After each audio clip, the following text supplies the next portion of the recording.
ఓయ్! సరే నీకు అది ఆనందాన్ని ఇస్తుందంటే కానీ ఓకే. బచ్చల మళ్ళీ నేను నేను జస్ట్ అలా కథ విన్న దగ్గర నుంచి నా మనసుకు చాలా దగ్గరైన సినిమా. నా క్యారెక్టర్ చాలా బాగుంటుంది. నాకు ఇంత మంచి క్యారెక్టర్ రాసిన సుబ్బు గారికి నేను థ్యాంక్స్ చెప్పుకోవాలి.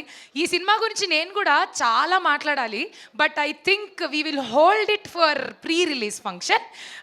అండ్ వర్కింగ్ విత్ నరేష్ గారు ఏం చెప్పాలి. నేను ఒక 6 నెలల సంవత్సరం నుంచి మా ఇంట్లో వాళ్ళని ఎలా అయితే రోజు కలుస్తున్నానో అలా నరేష్ గారిని కలుస్తూనే ఉన్నాను. దీనికి ముందు మేము ఆ ఒకటి అడుక్కు చేసాం. ఇప్పుడు బచ్చల మళ్ళీ ఈ తర్వాత కూడా నెక్స్ట్ ఇమ్మీడియట్గా మళ్ళీ సినిమాలు చేయాలని కోరుకుంటున్నాను సార్. లేదా మిమ్మల్ని మిస్ అయిపోతున్నాను నేను మీరు కనబడకపోతే. సో రాజ్యం అనే ఇన్నసెంట్ క్యూట్ క్లీన్ మంచి క్యారెక్టర్ నా కోసం రాశారు. ఫస్ట్ ఆఫ్ ఆల్ పర్ఫార్మెన్స్కి స్కోప్ ఉన్న క్యారెక్టర్. ఇందాకే ప్రొడ్యూసర్ గారు వచ్చి చెప్పారు కూడా ఈ సినిమాతో మీ గ్రాఫ్ చాలా బాగా పెరుగుతుందండి, బాగుంటుంది అని. తదాస్తు అలా అవ్వాలని కోరుకుంటూ డిసెంబర్ 20వ తారీఖు మేము మనస్ఫూర్తిగా తీసిన ఈ సినిమాని మీరు కూడా మనస్ఫూర్తిగా చూసి ఆశీర్వదించాలని, హాయిగా కూర్చుని మీ కథలన్నీ అలా నెమరు వేసుకోవాలని ఒకసారి కుర్చీల్లో కోరుకుంటున్నాను. And thanks again everybody for giving this opportunity. ఇప్పుడు స్పీచ్ అయిపోలేదు, ఎందుకంటే మనం వెయిట్ చేస్తున్న ప్రేక్షకులకి అందరికీ మనస్ఫూర్తిగా సాదర స్వాగతం.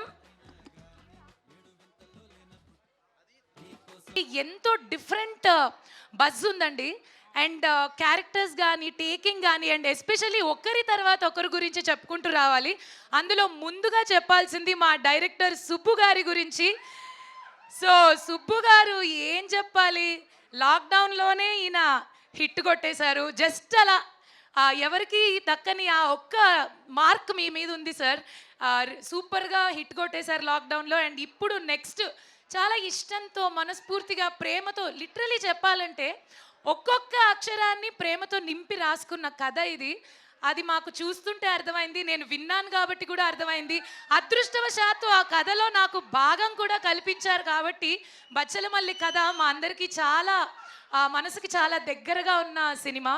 సో ఎన్నో గ్లింప్స్లు వచ్చాయి అండ్ అనౌన్స్మెంట్ వీడియోలు వచ్చాయి, కొన్ని పాటలు కూడా రిలీజ్ అయ్యాయి. మరి పాటల గురించి మాట్లాడుకోవాలి అంటే విశాల్ చంద్రశేఖర్ గారు ఒక సీతారామం, ఒక పడిపడి లేచే మనసు, ఇలా ఎన్నెన్నో అద్భుతమైన మెలడీ సాంగ్స్ మనకి అందించారు. బచ్చలమల్లిలో కూడా ఆల్రెడీ 2 పాటలు రిలీజ్ అయ్యాయి. మరి ఈ సినిమా ప్రేమ కథ లేకపోతే ఏంటి, ఈ కథ వెనకాల ఉన్న కథా కమామిషాలు ఏంటి అనేది తెలుసుకోవాలంటే మాత్రం డిసెంబర్ 20వ తారీఖు వరకు ఎదురు చూడాల్సిందే. రైట్ ఆఫ్టర్ పుష్ప రిలీజ్ మా బచ్చలమల్లికి వచ్చి మా సినిమాని చూసి ఆదరించి మీ అందరి ఆనందాన్ని మాకు తెలియజేస్తారని మనస్ఫూర్తిగా కోరుకుంటున్నాము. మరి హాస్య మూవీస్ పతాకంపై బచ్చలమల్లి డిసెంబర్ 20వ తారీఖున రిలీజ్ అవ్వబోతోంది. ప్రొడ్యూసర్స్ రాజేష్ దండా గారు అండ్ బాలాజీ గుట్ట గారు. మరి హాస్య మూవీస్ గురించి కూడా కొన్ని మాటలు చెప్పుకోవాలి. పట్టిందల్లా బంగారమే అన్నట్టుంది. ఎక్కడ ముట్టుకుంటే అక్కడ హిట్లే ఉన్నాయి మా ప్రొడ్యూసర్ గారికి. ఒక సామజ వర్గమన ఏంటి, ఒక ఇట్లు మారేడు మళ్ళీ ప్రజానికం ఏంటి, ఒక బచ్చలమల్లి ఇప్పుడు అండ్ మజాకా నెక్స్ట్ రాబోతుంది, సూపర్ డూపర్ హిట్ కొట్టబోతుంది అది కూడా. మరి ఈ అద్భుతమైన టీజర్ లాంచ్ రోజున మనం ఫస్ట్ మాట్లాడుకోవాల్సింది అనౌన్స్మెంట్ వీడియో గురించి అండి. జనరల్గా మనం అనౌన్స్మెంట్ వీడియో అంటే ఎలా చేసుకుంటాం, ఒక సినిమా అనౌన్స్ చేయాలి అంటే ఒక ట్విట్టర్లోనో ఒక ఇన్స్టాగ్రామ్లోనో ఆర్ ఏదన్నా ఒక సోషల్ మీడియా ప్లాట్ఫామ్లో so and so cinema announcement అని చెప్పి మనం చూస్తాం.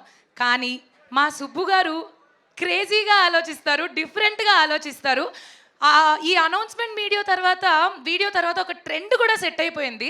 ఆ వీడియో రిలీజ్ అయిన వెంటనే అద్భుతమైన బజ్ కూడా క్రియేట్ చేసింది. వావ్, అనౌన్స్మెంట్ వీడియో ఇలా కూడా చెయ్యొచ్చా అనిపించేలా ఉంది ఆ వీడియో. మీరు ఇలా సైలెంట్గా కాకుండా చూడాలంటే కౌంట్ డౌన్ చేద్దామా, లేకపోతే మనం డైరెక్ట్గా మల్లిగారి దగ్గరికి వెళ్ళి డైలాగ్ చెప్పిద్దామా, ఏం చేద్దాం, ఎలా లాంచ్ చేద్దాం? ఓకే, కౌంట్ డౌను చేద్దాం, ఇది చేద్దాం. మరి మమ్మల్ని ఎందుకు అడగడం అని మీరు అనుకోవద్దు. ఓకే, నేను అడుగుతాను కానీ నిర్ణయం నాదే ఉంటుంది. సో మైక్ నా చేతిలో ఉంది కదా. ఫస్ట్ అయితే మల్లిగాడి గురించి మనం చాలా విషయాలు ఈ టీజర్లో తెలుసుకోబోతున్నాం. మా బచ్చల మల్లి ఎవడికి తగ్గాలి, ఎందుకు తగ్గాలి అంటూ ఒక డైలాగ్ చెప్పి తర్వాత టీజర్ లాంచ్ అని అంటే మేమందరం we want to just dive into the universe of Bachchalamalli. ఎవరైనా మా నరేష్ గారి దగ్గరికి వెళ్ళి చిన్నానా అని నేను ఎందుకు పిలిచానో మీకు డిసెంబర్ 20 తెలుస్తుంది.